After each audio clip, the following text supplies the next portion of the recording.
ഈ 2 ഏത്തപ്പഴവും ഒരു പിടി ചൗവരിയും 1 ലിറ്റർ പാലും വെച്ചിട്ട് അടിപൊളി പാൽവാഴയ്ക്ക തയ്യാറാക്കിയാലോ? അപ്പോൾ എങ്ങനെയാണ് തയ്യാറാക്കുന്നത് കണ്ടിട്ട് വരാം. അപ്പോൾ 2 പഴം നമ്മൾ ചെറുതായിട്ട് അരിഞ്ഞെടുത്തിട്ടുണ്ട്. ഇതൊന്ന് നമുക്ക് അല്പം നെയ്യ് ഒഴിച്ചിട്ട് വഴറ്റിയെടുക്കണം. അപ്പോൾ ഒരു പാൻ അടുപ്പത്ത് വെച്ചിട്ട് നമ്മൾ ആദ്യം അല്പം കിസ്മസും അണ്ടിപ്പരിപ്പും ഒന്ന് വറുത്ത് മാറ്റി വയ്ക്കാം. അതിനുശേഷം നമുക്ക് നമ്മുടെ ഈ അരിഞ്ഞു വെച്ചിരിക്കുന്ന ഏത്തപ്പഴം കൂടെ അതിലിട്ട് കൊടുത്ത് ഒരു 2 മിനിറ്റ് നേരം ഒന്ന് വഴറ്റി കോരിയെടുക്കണം. ഉൾവീഡിയോ ചാനലിലുണ്ട്, എറ്റാരിൽ ക്ലിക്ക് ചെയ്താൽ മതി.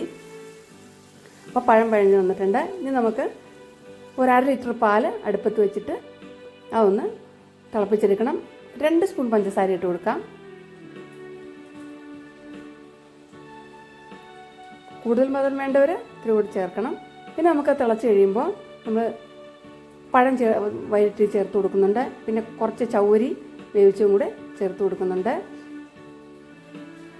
പിന്നെ ഏലക്കാപ്പൊടിയിട്ട് പിഞ്ചുപ്പിട്ട് നമ്മുടെ നല്ല ടേസ്റ്റിയായ പായസം അല്ലെങ്കിൽ പാൽവാഴയ്ക്ക റെഡി ആയിട്ടുണ്ട്. നോമ്പ് തുറക്കാനൊക്കെ സൂപ്പറാണ്. അപ്പോൾ ട്രൈ ചെയ്യണേ. ട്രൈ ചെയ്തിട്ട് അഭിപ്രായം അറിയിക്കണേ. ഇഷ്ടമായെങ്കിൽ ലൈക്ക് ചെയ്യണേ, ഷെയർ ചെയ്യണേ.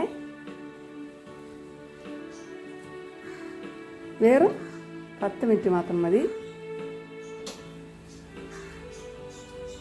അപ്പോൾ ഫുൾ വീഡിയോ എല്ലാവരും കാണണം. അടുത്ത വീഡിയോയിൽ നമുക്ക് വീണ്ടും കാണാം. Thanks for watching.